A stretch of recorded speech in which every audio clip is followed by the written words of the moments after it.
नमस्कार, प्रणाम, आदाब।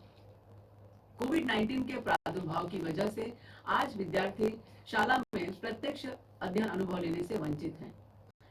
बृहन्मुंबई महानगर पालिका शिक्षण विभाग ने एक सराहनीय कदम उठाया, जिससे हमारा कोई भी विद्यार्थी शिक्षा से वंचित न रहे। और इस श्रृंखला के अंतर्गत हम अपने विषय के रोचक घटक लेकर, रोचक वीडियोस लेकर आपके सामने उपस्थित रहेंगे। और इसी के अंतर्गत मैं श्रीमती पूर्णिमा पांडे आप सभी को वर्चुअल स्टूडियो क्लास में आमंत्रित करती हूँ अपने एक नए विषय के साथ, नए घटक के साथ। तो चलें अपने विषय के संग। कक्षा छठी भूगोल पाठ 6 महासागरों का महत्व। आपने इसे पहचान लिया। यह है हमारी पृथ्वी अंतरिक्ष में अपने अक्ष पर घूमती हुई, अपने अक्ष पर घूमने के साथ साथ सूर्य की परिक्रमा करती हुई। 3/4 पानी है धरती पर। इसे हम नील ग्रह या ब्लू प्लैनेट भी कहते हैं। क्यों ब्लू प्लैनेट कहते हैं? क्योंकि ये दिखने में हमें नीले रंग की दिखाई दे रही है। आखिर पृथ्वी का रंग हमें नीला क्यों दिखाई देता है? जैसा कि इस चित्र में हम देख रहे हैं कि यहाँ पे एक सूचना दी गई है, जानकारी दी गई है कि पृथ्वी पर जो पानी है वो 70.8% है। यानी पृथ्वी का 3/4 हिस्सा जो है वो पानी ही है। और पानी का जो रंग है वो हमें नीला, इस रंग का आभास है। ये है पृथ्वी के ग्लोब का मानचित्र। और इस मानचित्र में हम जहां जहां देख रहे हैं बहुत ज्यादा ये हमें नीला रंग दिखाई दे रहा है। और अभी मैंने कहा कि हम जब पानी का रंग को, हम पानी के रंग को इंगित करते हैं तो उसे नीले रंग से हम दिखाते हैं मानचित्र में। तो यहाँ पर भी ये अधिकांश भाग जो है नीले रंग का दिखाई दे रहा है, यानी ये पृथ्वी पर इतना पानी है। और ये जो सफेद रंग के हिस्से दिखाई दे रहे हैं ये है हमारे पृथ्वी के महाद्वीप, यानी ये जमीन का हिस्सा है। अब हम सोचें कि हमें जो पानी दिखाई देता है 70.8%, उसमें से कुछ पानी तो हमने अपने आसपास भी देखा है। यदि हम पहाड़ी प्रदेशों में रहते हैं तो ये पहाड़ी प्रदेशों में बहने वाली नदियां, ये है मैदानी प्रदेशों में बहने वाली नदियां, झरना, झरने से बनी हुई झील, और ये बांध के द्वारा बनाया हुआ जलाशय या सरोवर।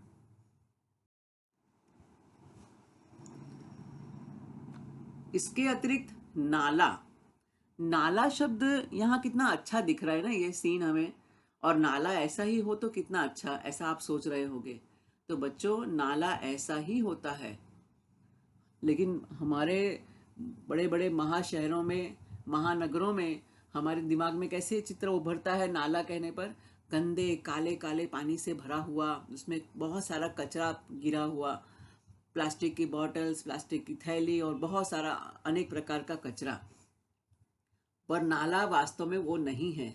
वो तो प्रदूषण के कारण, गंदगी के कारण उसका परिवर्तित रूप है।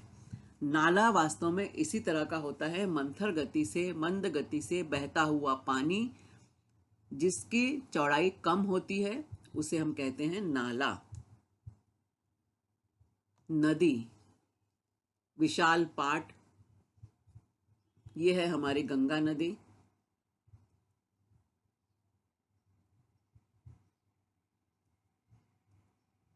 झरना, मैंने अभी आपको बताया, झरना कम ऊंचाई से गिरता हुआ पानी या मंद गति से, बहुत ज़्यादा तेज प्रवाह जिसमें ना हो, बहुत ज़्यादा तेज वेग ना हो, उसे हम कहते हैं झरना।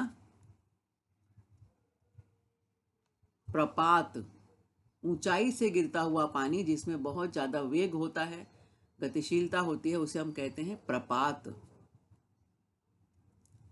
समुद्र,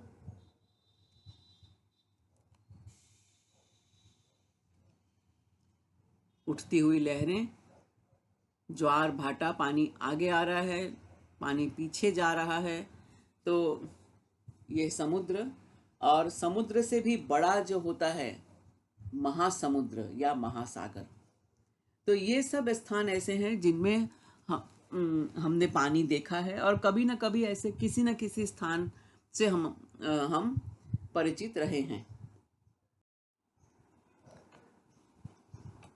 भूपृष्ठ के संपूर्ण जल क्षेत्र का समावेश जल मंडल में किया जाता है।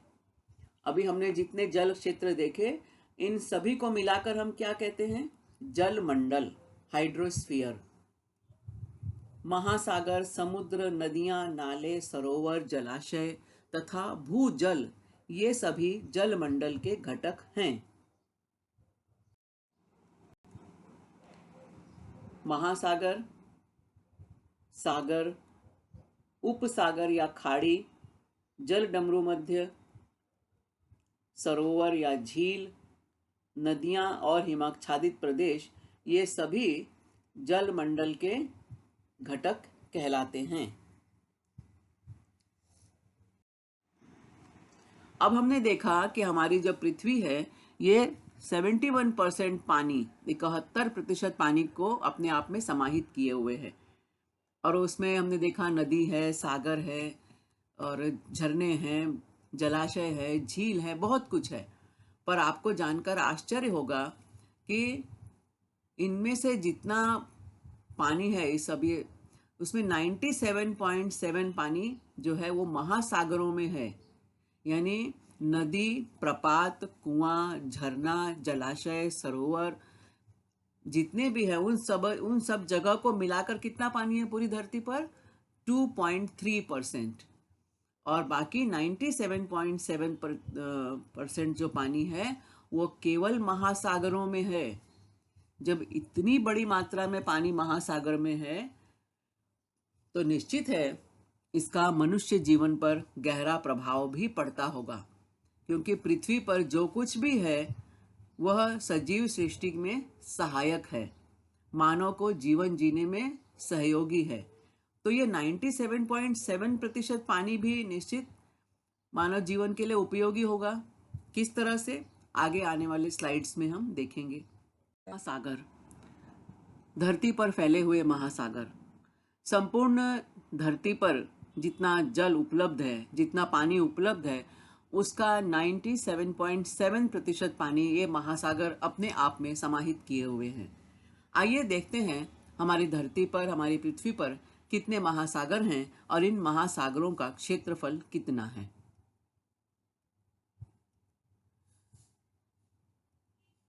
प्रशांत महासागर 16,62,40,977 वर्ग किलोमीटर। अटलांटिक महासागर 8,65,57,402 वर्ग किलोमीटर। हिंद महासागर 7,34,26,26,163 वर्ग किलोमीटर। आर्कटिक महासागर 2,03,27,000 वर्ग किलोमीटर। दक्षिण महासागर 1,32,24,479 वर्ग किलोमीटर।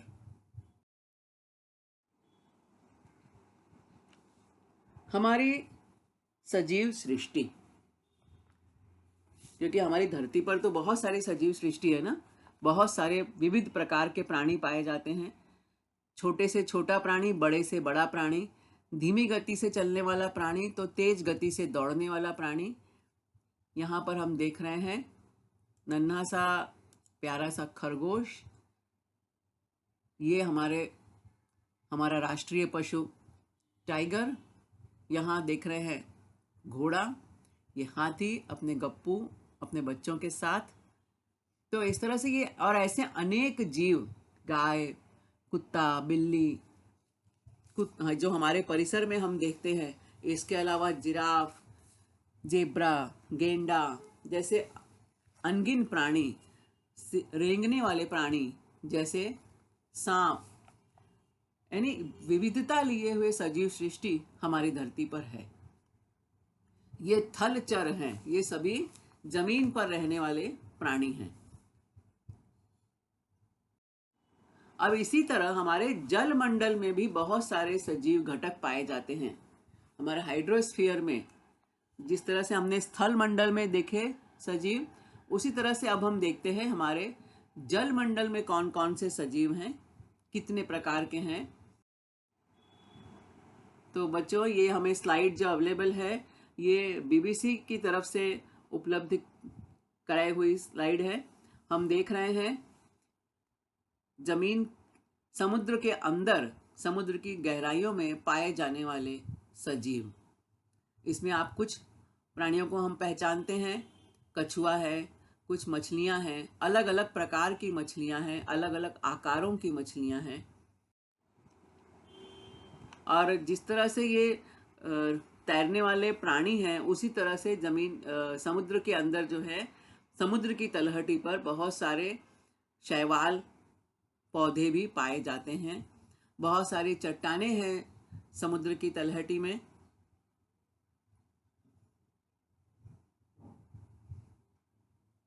हैं हमारे अपने आसपास के जीवन को। हमने महासागर देखा, महासागर में पाए जाने वाले जलीय प्राणी देखे। अब हमारे सामने आ गए हमारे भोजन की थाली। अरे वाह, कितने वैरायटी के भोजन हैं यहाँ पर। यहाँ पर हम सलाद देख रहे हैं, यानी अलग अलग प्रकार का भोजन। और उसमें सबसे कॉमन एक घटक क्या है, चाहे वो उत्तर भारत में बनने वाला भोजन हो, दक्षिण भारत में बनने वाला हो, चाहे वो अमेरिका में बनने वाला भोजन हो, या यूरोप महाद्वीप में हो, या अफ्रीका महाद्वीप में, हर जगह जो भोजन बनता है उसका एक अनिवार्य महत्वपूर्ण घटक है, यस, पहचान गए, नमक। नमक के बिना हम भोजन की कल्पना भी नहीं कर सकते। यह नमक सर्वत्र भोजन में उपयोग में लाया जाता है। भोजन बहुत ही अच्छा मसालेदार बना हो, बहुत अच्छा उसके सजावट की गई हो, लेकिन यदि हमने एक कौर उसका मुंह में डाला और उसमें यदि नमक ना हो, तो हम एकदम सुंदर सजाया हुआ भोजन भी अरे बोलते हैं, अरे इसमें नमक नहीं है। यानी नमक जो है वो हमारे भोजन का एक महत्वपूर्ण घटक है।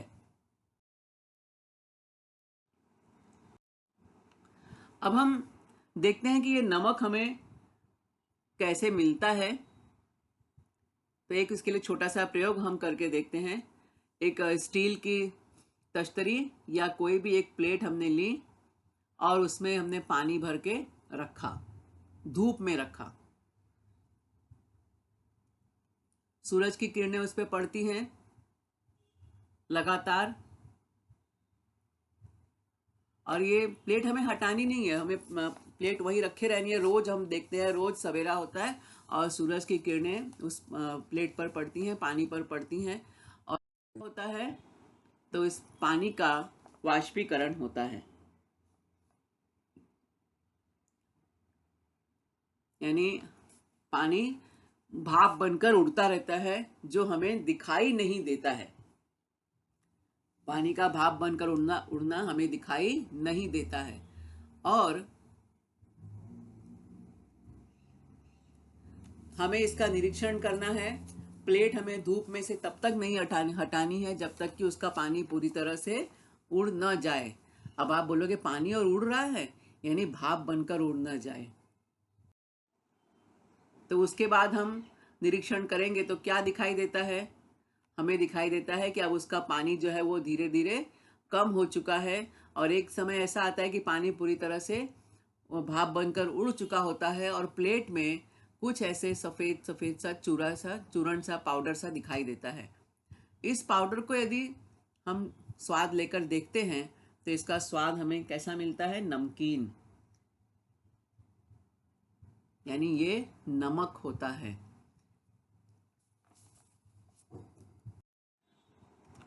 हम जिस पेयजल को पानी के रूप में उपयोग में लाते हैं उसमें क्षारों की मात्रा कम होती है, बहुत कम होती है। ये क्षार, ये नमक, ये है क्या? हमने बोला ना कि पानी का यदि हम कहीं अपने घर का पानी हम रोज पीते हैं और कभी हमारा स्थान बदल जाता है, जगह बदल जाती है, हम अपने प्रदेश से दूसरे प्रदेश में जाते हैं, तो हमें कई बार पानी का स्वाद अलग लगता है। क्यों अलग लगता है? क्योंकि हर जगह पानी में क्षारों की मात्रा अलग अलग होती है। क्षार मतलब नमक। तो हम जो पानी पीने के लिए उपयोग में लाते हैं उसमें क्षार की मात्रा बहुत बहुत कम होती है, बहुत ही कम होती है, जो मालूम हमें नहीं पड़ती है। लेकिन सागरों में या महासागरों में उनके जो पानी है, समुद्र का जो पानी है, उसमें क्षार की मात्रा अधिक होती है, बहुत अधिक होती है। इसलिए समुद्र का पानी यदि हम चखें तो वो हमें नमकीन लगता है, सागर का पानी खारा लगता है, क्योंकि उसमें क्षार की मात्रा बहुत ज़्यादा होती है।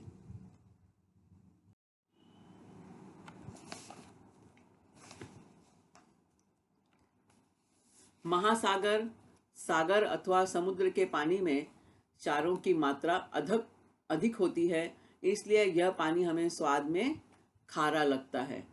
और समुद्र के पानी में भी हर एक जगह पर क्षारों की मात्रा कम अधिक होती है, इसलिए हर जगह का जो समुद्र है उसके भी जो पानी तो नमकीन तो लगेगा ही, नमक उसमें है, लेकिन उसमें भी नमक कहीं बहुत ज़्यादा खारा लगेगा, कहीं कम खारा लगेगा। तो अब हम देखते हैं कि ये महासागरों का पानी खारा क्यों होता है।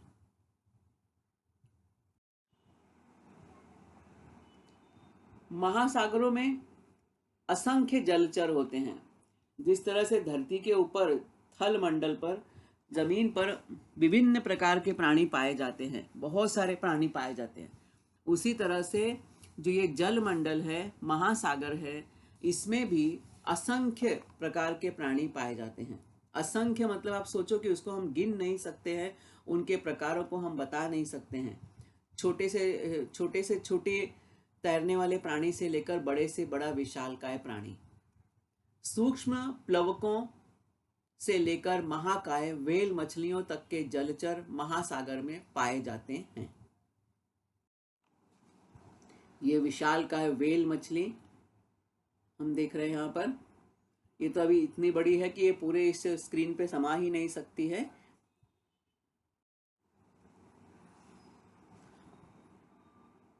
अब ये जो जलचर पानी में रहते हैं, जब इनकी मृत्यु हो जाती है तो इन मृत होने पर इनके अवशेष भी इसी महासागर में संचित हो जाते हैं। अब इतने विशालकाय प्राणी, जब इनकी मृत्यु हुई तो इनके शरीर, छोटे से छोटा जो जलीय प्राणी है उसकी मृत्यु, यानी जो भी प्राणी है यहाँ, जब उसकी मृत्यु होती है तो उनके शरीरों के अवशेष इन्हीं महासागरों में जमा हो जाते हैं।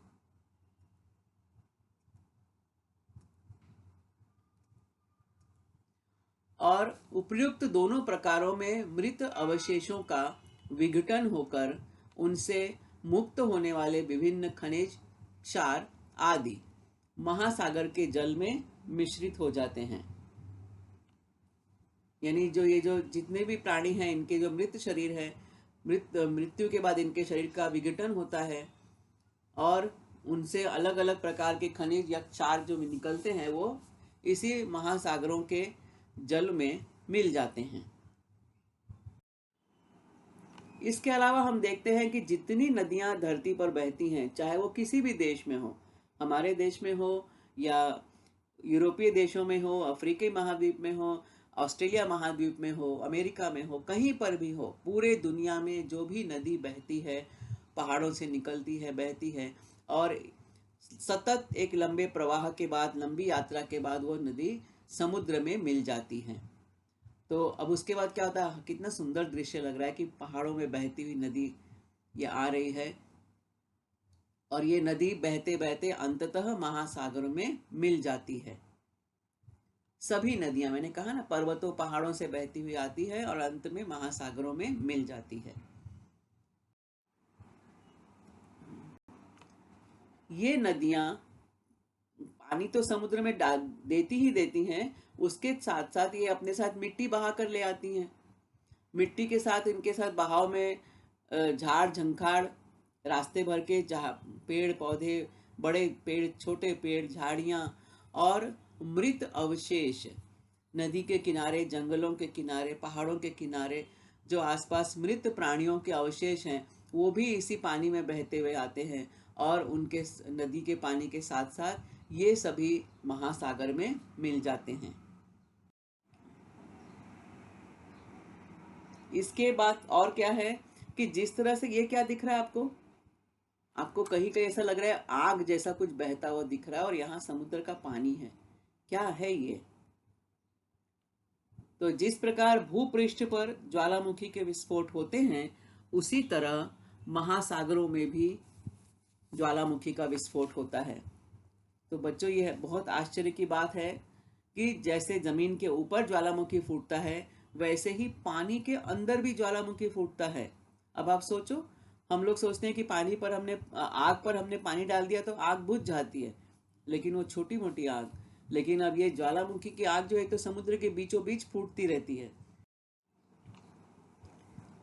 ये धरती पर भूपृष्ठ पर बहने वाला ज्वालामुखी और ये जो आप यहाँ देख रहे हैं अलग अलग चित्रों में, यहाँ पर आप देख रहे हैं ये महासागरों के बीचों बीच पाए जाने वाला ज्वालामुखी।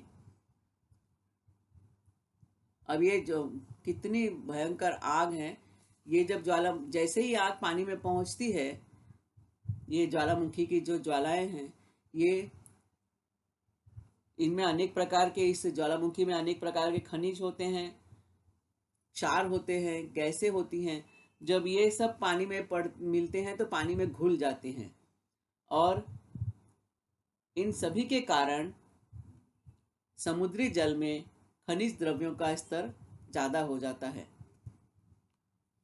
ज्वालामुखी के कारण अनेक प्रकार के खनिज, राख, क्षार एवं गैसें जल में घुल जाती हैं और इन सभी के कारण समुद्री जल में खनिज द्रव्यों और क्षारों का स्तर बढ़ जाता है। इसके अलावा महासागरों के जल का निरंतर वाष्पीभवन होते रहता है। अभी हमने इसके पहले प्रयोग करके देखा था कि हमने प्लेट में पानी रखा था और कुछ दिनों के बाद वो पानी भाप बन के उड़ जाता है। तो उसी तरह से धरती के भूपृष्ठ पर, जब पृथ्वी के भूपृष्ठ पर जितना भी पानी है, और जब 97.7% तो महासागर हैं, तो इन महासागरों के जल का निरंतर वाष्पीभवन होते रहता है।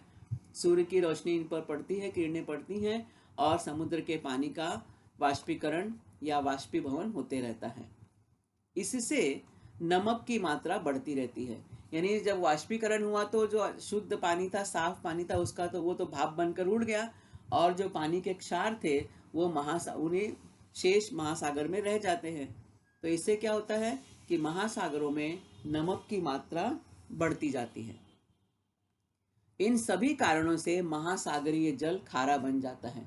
सभी कारण हमने देखे, यानी मृत प्राणियों के अवशेष, महासागरों के जो जलचर हैं उन प्राणियों के अवशेष, दूसरा नदी पर्वतों पहाड़ों से बहती हुई जो आती है वो अपने साथ जो पेड़, झाड़, झंखाड़ और मिट्टी और मृत प्राणियों के अवशेष लेकर आती है, वो भी महासागर में मिलते हैं।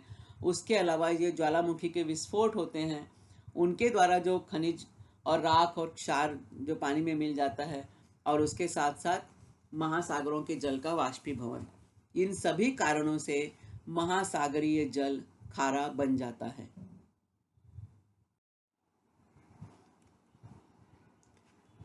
जल की क्षारता या लवणता प्रत्येक स्थान पर भिन्न भिन्न होती है। क्षारता, लवणता या जल में नमक की मात्रा प्रत्येक स्थान पर अलग अलग होती है। समुद्र की क्षारता प्रति 1000 अनुपात बताई जाती है। अब इसको जो आपको सिंबल बना है ये प्रति 1000 है। आपने ये सिंबल देखा होगा प्रतिशत में, प्रतिशत मतलब प्रति सैकड़ा, प्रति 100। अब यहाँ पे ये प्रति 1000 है, इसलिए आप देख रहे हैं यहाँ पे नीचे 2 शून्य बना हुआ है। ठीक है, ये ध्यान में रखना। जब प्रतिशत का चिन्ह बनता है तो उसमें सिर्फ ये सिंगल एक होता है ना, ऊपर एक 0 नीचे एक 0, उसको, और वो प्रतिशत, शत मतलब सैकड़ा, तो 100 प्रति 100 पर, और ये प्रति 1000 पर है। तो ये ध्यान में रखो हमेशा कि समुद्र की जो क्षारता है ये प्रति 1000 लीटर पानी पर बताई जाती है। सामान्यतः महासागरीय जल की क्षारता 35,000 प्रति लीटर पाई जाती है।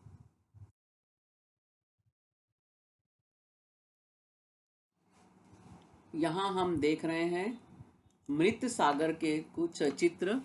डेड सी, मृत सागर, डेड सी, यह विश्व के सर्वाधिक क्षार युक्त जलाशय के रूप में जाना जाता है। इसकी क्षारता 332 प्रति 1000 बताई जाती है।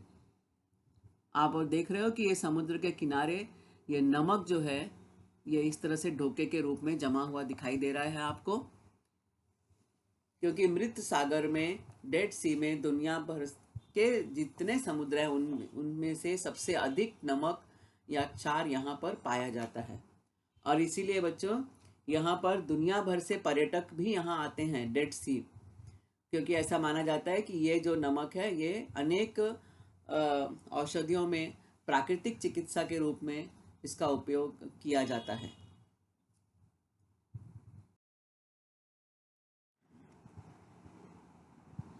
अब ये क्या है? ये आपको कुछ क्यारियां दिखाई दे रही हैं, उसमें कुछ यहाँ सफेद सफेद दिख रहा है। तो ये बच्चों समुद्र का किनारा है और वहाँ पर ये क्यारियां बनाई गई हैं ताकि जब ज्वार के समय पानी आता है तो उस पानी को यहाँ इकट्ठा कर लिया जाता है, रोक लिया जाता है। और ये आप देख रहे हो अलग अलग बॉक्स में, स्क्वायर बॉक्स में ये पानी है यहाँ पर। अब इस तरह से ये पानी धीरे यहाँ इकट्ठा हो जाता है। अब इसका वाष्पीकरण होता है। जैसे हमने रखा था ना प्लेट में पानी, और वो 15-20 दिन के बाद वो पानी उड़ गया, उड़ गया मतलब भाप बनकर उड़ गया।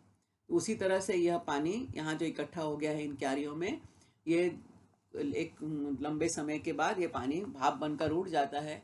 और जैसे जैसे ये पानी भाप बनकर उड़ते जाता है, इसमें जो नमक है वो इस तरह से इकट्ठा होते जाता है। और बाद में जो यहाँ काम करते हैं लोग इस नमक को इकट्ठा करते हैं। तो इस खारे जल से हमें नमक प्राप्त होता है। नमक समुद्र के तटीय क्षेत्रों में प्राप्त होता है, इसलिए नमक सार तैयार करने पड़ते हैं।